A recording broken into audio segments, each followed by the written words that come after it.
Question मेरा ये है कि आप शुरुआत से ही स्टूडियस थे, टॉपर थे या फिर केवल यहीं आके आपने ये कारनामा किया है? तो आपकी 10th 12th की जर्नी और नीट की जर्नी थोड़ी-सी संक्षेप में बताइए। सुदीर्घ। एक्चुअली क्या है कि टेंथ में मैंने बीकानेर डिवीज़न में टॉप किया था। 97.8% आए थे। उसके बाद ये था कि काफ़ी लोगों को लगता था कि टेंथ तक जो पढ़ते हैं उसके बाद वो पढ़ना छोड़ देते हैं 11th 12th में। लेकिन मुझे लगा था कि मुझे डॉक्टर बनना है। और लोगों का एक ये भी नज़रिया था कि बिना कोचिंग या बिना ट्यूशन कोई भी नीट को क्रैक नहीं कर सकता।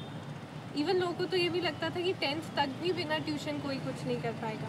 मैंने टेंथ तक कोई ट्यूशन नहीं की। फिर मैं सोचती थी कि 11th 12th भी अगर बिना ट्यूशन में नीट क्रैक कर देती हूँ तो ये लोगों के लिए एक अनदर पर्सपेक्टिव होगा कि वो देखें कि दूसरा तरीका भी है, दूसरा रास्ता भी है।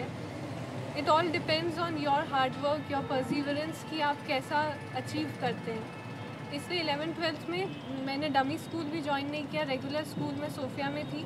सोफिया में हमारे टीचर्स बहुत अच्छे थे। उनके साथ पढ़ते हुए और थोड़ा MCQ प्रैक्टिस करते हुए ही मैंने नीट की प्रिपरेशन की। और फर्स्ट अटेम्प्ट में बिना कोचिंग मेरा सिलेक्शन हुआ। तो इसमें भी इट्स गॉड्स ग्रेस की सिलेक्शन हो गया। और I chose the road that is not taken by many. तो अच्छा रिज़ल्ट रहा और मैं काफ़ी प्राउड फील करती हूँ। 12th में परसेंटेज भी ठीक थे, 96.4% थे। तो दोनों चीज़ें साथ करते हुए मुझे काफ़ी प्राउड फील होता है कि मैंने ऐसा अचीव करा। चलो चलो ये तो ठीक है, पर जैसे बहुत से स्टूडेंट्स होते हैं जो कोचिंग कर नहीं पाते, तो वो ऐसे सोचते रहते हैं कि कोचिंग नहीं कर। आपके पास तो सब कुछ अवेलेबल था, आप कोचिंग कर भी सकते थे। फिर आपने ये जो आप बोल रहे हो कि मैंने हट के करना चाहा, तो ये इतना चाहा है क्यों? अल्टीमेटली करना तो नीट ही था, तो स्कूल क्यों? कोचिंग भी तो ज्वाइन कर सकते थे, LN या कहीं पे भी, क्यों नहीं किया? मतलब बाद में कोचिंग बिना आपने सिलेक्शन लिया, ये तो बहुत बड़ी बात है, इसके बारे में नेक्स्ट क्वेश्चन होगा। पर आपने कोचिंग ज्वाइन करी क्यों नहीं? ऐसा कैसे मतलब सोचा कि नहीं बिना कोचिंग करें? क्या था, मैं ये ट्राई करना चाहती थी कि मैं एक दूसरा रास्ता अपनाऊं और देखूं कि क्या इस रास्ते से भी मैं वही डेस्टिनेशन तक पहुंचती हूं कि नहीं। बहुत लोगों का जो मानना था वो सच है या फिर ये खाली एक मिथ है कि बिना ट्यूशन या बिना कोचिंग आप नीट क्रैक नहीं कर सकते। और कभी भी मेरा पता नहीं क्यों मन नहीं हुआ ट्यूशन या कोचिंग जाने का, क्योंकि वहाँ पर मैंने देखा जो भी मेरे फ्रेंड्स जाते थे उनमें काफ़ी ऐसा कॉम्पिटिटिव वाली फीलिंग होती थी। उसके नंबर मुझसे 2 नंबर ज़्यादा आ गए, उसके 2 नंबर कम आए, इस बार मैंने अच्छा परफॉर्म किया, इस बार उसने अच्छा परफॉर्म किया। मैं खाली खुद से कम्पीट कर रही थी। और अल्टीमेट एम यही होना चाहिए, हर किसी को अपने आप से कम्पीट करना चाहिए कि हम पहले से बेटर हों, ना कि किसी और से बेटर हों। तो जो मोस्ट ऑफ ऑडियंस मेरी नीट एस्पिरेंट्स है, तो आप सब बिना कोचिंग के भी सिलेक्शन ले सकते हो। आजकल तो ऑनलाइन भी बहुत सी चीज़ें अवेलेबल है नीट को लेके, ठीक है। उसके अलावा ओनली स्कूल से पढ़ के भी सिलेक्शन हो सकता है, क्योंकि आना तो NCERT है। तो कोचिंग जो नहीं कर पा रहे हो, स्पेशली उन स्टूडेंट्स के लिए, कि ज़्यादा अपने को रिग्रेट नहीं फील करना है कि हम नहीं कर पा रहे हैं ये सब चीज़ें, ठीक है। तो आपने बहुत अच्छा परफॉर्म किया है MBBS फर्स्ट ईयर में, जैसे यूनिवर्सिटी भी टॉप किया है। तो आप अपने जूनियर्स के लिए क्या टिप्स देना चाहोगे, जैसे बुक्स के रिगार्डिंग और कैसे क्या पढ़ना चाहिए? सब्जेक्ट वाइज भी आप बता सकते हो। सबसे पहले मैं ये कहना चाहूँगी, जो मेडिकल प्रोफेशन है वो अपने आप में एक बहुत बड़ा अग्निपथ है। तो अग्निपथ जो पोइट्री है मेरे को बहुत अच्छी लगती है, हरिवंश राय बच्चन साहब की। उसकी कुछ पंक्तियाँ मैं कहना चाहूँगी। तू ना थकेगा कभी, तू ना थमेगा कभी, तू ना मुड़ेगा कभी, कर शपथ कर शपथ कर शपथ, अग्निपथ अग्निपथ अग्निपथ। बिल्कुल, काबिल तारीफ। तो जो मेडिकल प्रोफेशन है उसकी जो स्टडीज़ हैं वो सब बहुत मुश्किल हैं। उसके लिए टिप्स में यही है, जो फर्स्ट ईयर वाले स्टूडेंट्स अभी हैं, कि तीनों सब्जेक्ट्स में से जो सब्जेक्ट आपको अच्छा लगता है वो हो सकता है कि आप कम टाइम में ही बहुत इजीली रिटेन कर पाते हो। मोस्ट इम्पॉर्टेंट चीज़ यही है कि आप कैसे रिटेन करते हो और कैसे उसको अपने एग्ज़ाम पेपर में प्रेजेंट करते हो। तो उसके लिए सबसे पहले जो भी आप बुक पढ़ रहे हो, चाहे वो स्टैंडर्ड बुक है, चाहे वो कोई इजी वर्जन है उस बुक का, उसमें नॉलेज है, उसको आप अगर मन से पढ़ रहे हो तो आप अच्छा आंसर लिख सकते हो। लेकिन अगर मेरी बात करें तो मैंने फिज़ियो में गाइटन गेनोंग रेफ़र की थी और रिवीजन के लिए AK जैन अच्छी है। उसके अलावा बायोकेमिस्ट्री में वासुदेवन बहुत अच्छी बुक है। मेरे कुछ फ्रेंड्स ने सत्यनारायण पढ़ी थी, कुछ ने हार्पर भी पढ़ी थी। उसके अलावा एनाटमी में तो BD चौरसिया अब खुद ही एक स्टैंडर्ड बुक के इक्विवेलेंट हो गई है, नहीं तो विश्राम सिंह है। मेन बात ये है कि कोई भी बुक पढ़ो, जब भी आप पढ़ो अगर मन से पढ़ेंगे तो वो याद हो जाएगा, और आप अपने हिसाब से आंसर लिखें तो सही होता है और उसके मार्क्स मिल जाने चाहिए। क्या कुछ स्पेशल हैक्स हो सकते हैं आंसर राइटिंग में ही? जैसे आंसर लिखने में आपको ऐसे प्रेजेंट करना चाहिए कि पहली चीज़ देखने वाले को देखते ही अच्छा लगे, उसको देख के ये नहीं हो कि इसको पढ़ने का ही मन ना करें। अब राइटिंग तो इस एज में आके चेंज नहीं हो सकती, लेकिन आप उसको नीटली लिख सकते हैं। आप जो हेडिंग है उसको ब्लैक पेन से लिखें, कैपिटल्स में लिखें, अंडरलाइन करें, आंसर में गैप्स दें, पैराग्राफ्स बनाएं, स्पेस दें, पॉइंट्स में लिखें, फ्लो चार्ट्स यूज़ करें, एनाटमी में डायग्राम्स बनाएं। मतलब ऐसा होना चाहिए कि पढ़ने वाले को देख के उसको पढ़ने का मन करे, और जो भी आपका मेन आंसर है उस जो इम्पॉर्टेंट पॉइंट्स है उसको अंडरलाइन करें, वो देख के ही उसको लगे हाँ इसने बाकी सब सही लिखा होगा अगर ये पॉइंट इसको पता है तो। बिल्कुल सही बात है। क्या कभी ऐसा हुआ किसी भी PCT में या किसी भी टेस्ट में आपको कोई क्वेश्चन नहीं आता हो और आपने उसका भी आंसर दिया हो? हाँ हुआ है। हमारा जो सेकंड फिजियो का PCT था, फर्स्ट PCT में मैंने टॉप किया, सेकंड PCT में मैं पढ़ नहीं पाई थी, तो मेरे को बहुत डर लग रहा था मैं क्या लिखूंगी। तो मेरे भैया जो है वो भी ENT सर्जन है, उन्होंने मुझे बोला कि कुछ भी लिख देना, बस जो सही लगे, जो थोड़ा कभी पढ़ा है उस हिसाब से। तो मैंने आंसर लिखे थे। वो अलग बात है कि उस PCT में मेरे मार्क्स नहीं आए थे, तो मैं ऐसा नहीं कहूँगी कि बिना पढ़े कुछ भी लिख दो, लेकिन जो आपको पॉइंट पता है उसको अगर आप अच्छे से एक्सप्लेन करेंगे तो आपके मार्क्स आएंगे।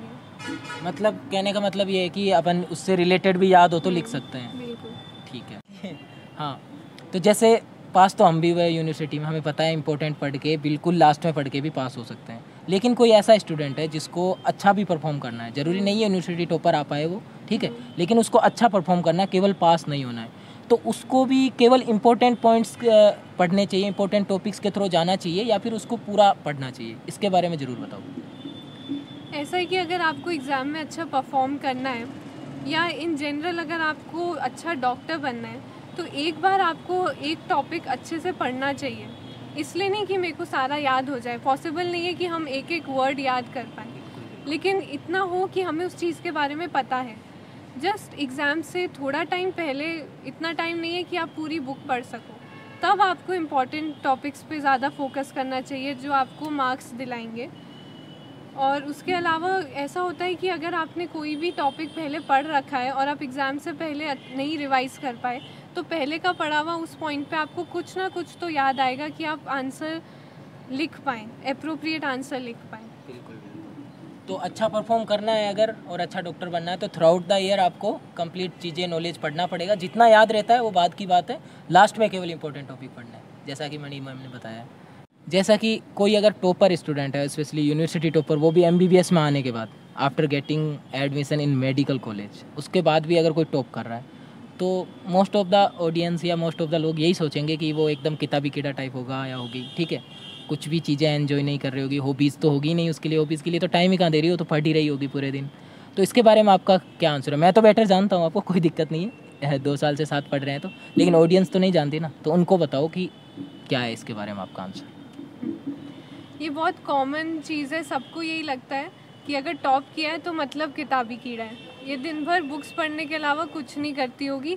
अगर इसकी हॉबीज़ होंगी तो वो भी यही होगी कि कोई दूसरी बुक्स पढ़ लेती होगी, नॉवेल्स पढ़ लेती होगी। तो पहली चीज़ ये है कि ऐसा बिल्कुल नहीं है। मैं अपनी तरफ से पूरी कोशिश करती हूँ कि अपनी हॉबीज़ को भी कल्टिवेट करूँ, क्योंकि लगातारी में पढ़ना बहुत मोनोटोनस हो जाता है, बहुत बोरिंग होता है। आप पूरे साल लगातार नहीं पढ़ सकते हो, आपको बीच बीच में अपने हॉबीज़ को, अपने पैशन को टाइम देना ज़रूरी है। और ऐसा होता है कि जब आप इंजॉय कर रहे हो तभी आप पढ़ते टाइम भी फोकस कर पाओगे, नहीं तो अगर आप दिन भर पढ़ रहे हो तो आधे टाइम के बाद आपके दिमाग में घुसना बंद हो जाता है। तो आपको बीच बीच में अपनी हॉबीज़ को भी टाइम देना चाहिए। जैसे मैं पोएम लिखती हूँ, न जाने ये दुनिया ऐसी क्यों है, बेवजह ही खफा सी यूँ है, कि इसकी माने तो हर दफ़ा मैं सही और तू गलत होता है। है ना? न जाने दुनिया का ये कैसा दस्तूर है, पास होकर भी हर शख्स एक दूसरे से कितना दूर है। दूसरों की खुशी में खुश होना, बिन कहे मन की बात समझना, ये सब तो सिर्फ कहानियों में होता है ना? मैं स्केचिंग करती हूँ, मैं गाना गाती हूँ, मैं डांस करती हूँ। कोई प्रोग्राम हो अगर कॉलेज में, स्कूल टाइम में जब होता था तो मैं एंकरिंग करती थी। देखो हमारी ओर, पहचानो हमें, हम वही थे जो चक्रव्यूह में वापस लौटने की विद्या सीखे बगैर गए।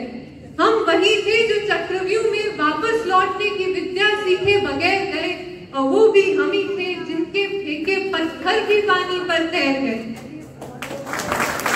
तो ये सारी चीज़ें भी बहुत इम्पॉर्टेंट है लाइफ के लिए, क्योंकि जो प्रैक्टिकल नॉलेज है वो आपको बुक्स से नहीं मिलेगी। आपको लाइफ में अगर एक्सेल करना है तो बुक्स के अलावा एक्स्ट्रा करिकुलर एक्टिविटीज़ में भी आपको एक्सेल करने की कोशिश करनी चाहिए, और नहीं तो अपने खुद के लिए आपके मन को शांति मिलेगी अगर आप खुद अपनी एक्टिविटीज़ साथ साथ पढ़ाई के उसको भी टाइम दो तो। यस बिल्कुल, जैसा कि मणि मैम ने आपको बताया, तो आपको बता दूं कि ऐसा कुछ नहीं है कि केवल किताबी कीड़ा टाइप के स्टूडेंट है, ये ऑलराउंडर है। मैं एक वर्ड में बोलूँगा, ज़्यादा कुछ नहीं बोलना चाहूँगा। तो नेक्स्ट रैपिड फायर क्वेश्चंस है, ठीक है? आपको फटाफट आंसर देने हैं उनके, ठीक है? सुबह कितने बजे उठते हो? अगर कॉलेज हो तो 7 बजे, नहीं तो जब नींद खुले। ओके। 11-12। जब आप कभी लो फील करते हो तो क्या करते हो? मैं गाने सुनती हूँ, पुराने गाने, गज़ल, स्लो सॉन्ग्स। अच्छा okay. Favourite subject? Biochemistry. Favourite food जो आप खुद बना सकते हो? पिज़्ज़ा बना सकते हो? हाँ, विद बेस। अनबिलीवेबल। लॉकडाउन ने काफ़ी कुछ सिखा दिया सबको। वाह। Celebrity crush? रणबीर कपूर। आपकी पर्सनैलिटी में ऐसी क्या चीज़ है जो आप डिलीट करना चाहते हो? आई थिंक ओवर थिंकिंग, क्योंकि मुझे ऐसा लगता है मैं हर चीज़ में बहुत ज़्यादा सोचती हूँ। Which subject you want to do your post graduation? मुझे डर्मेटोलॉजी काफ़ी इंटरेस्टिंग लगती है। नहीं, आपको डर्मेटोलॉजी नहीं मिल रही, अब बताओ, ब्रांच नहीं मिल तो शायद एमडी मेडिसिन करके डीएम इन एंडोक्राइनोलॉजी। बिल्कुल ठीक। आपको किस टाइप की मूवीज़ पसंद है? मुझे कॉमेडी मूवीज सबसे अच्छी लगती है। अच्छा, और आपके बैच में सबसे इंटेलिजेंट स्टूडेंट कौन है? ये तो आई थिंक आप बैच के किसी से भी पूछ लो तो सब यही बोलेंगे आनंद शर्मा। आपको नहीं लगता? बिहाइंड द कैमरा है? आपको नहीं लगता? बिल्कुल लगता है। तो बस favourite sports personality? PV Sindhu. Thank you so much Mani for giving me your valuable time. ठीक है, कई दिनों से मैं बोल रहा था इंटरव्यू के लिए, फाइनली आज आपने टाइम दिया, ठीक है? And you also thank you for watching my video. Keep supporting, keep loving. Behind the camera, Anand and Akash, thank you so much. Thank you.